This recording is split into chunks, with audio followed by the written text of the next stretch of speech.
শিশু হল আল্লাহ তাআলার পক্ষ থেকে অমূল্য আমানত। আল্লাহ বলেন, তোমাদের সম্পদ ও সন্তান তো এক পরীক্ষা, আর আল্লাহর কাছে রয়েছে মহা পুরস্কার।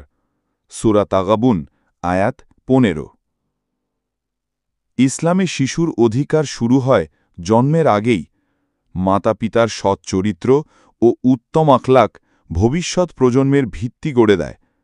নবীজি সাল্লাল্লাহু আলাইহি ওয়াসাল্লাম বলেছেন, অন্তঃসত্ত্বা নারীর সঙ্গে সদাচার করো, কারণ সে দুর্বল অবস্থায় থাকে। ইবনে মাজাহ হাদিস 3084।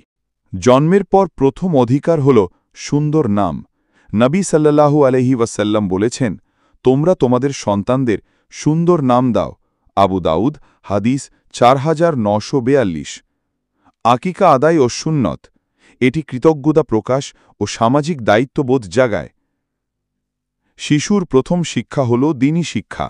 কোরআন, হাদিস ও নবীজি সাল্লাল্লাহু আলাইহি ওয়াসাল্লামের জীবনাদর্শ তাদের আখলাক গঠনে অপরিহার্য। নবী সাল্লাল্লাহু আলাইহি ওয়াসাল্লাম বলেছেন, 7 বছর বয়সে সন্তানদের নামাজের নির্দেশ দাও। আবু দাউদ হাদিস 4995।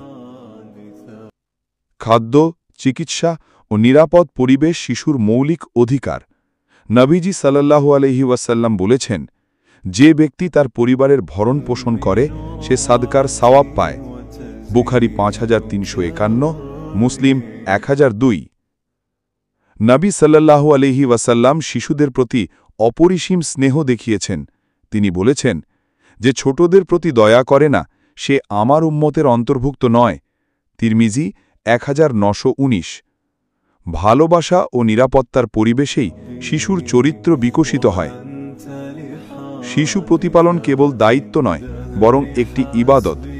নবীজি সাল্লাল্লাহু আলাইহি ওয়াসাল্লাম বলেছেন, তোমরা প্রত্যেকেই রক্ষক এবং প্রত্যেকেই তার দায়িত্বশীল বিষয় সম্পর্কে জবাবদিহি করবে। বুখারী 893, মুসলিম 1829।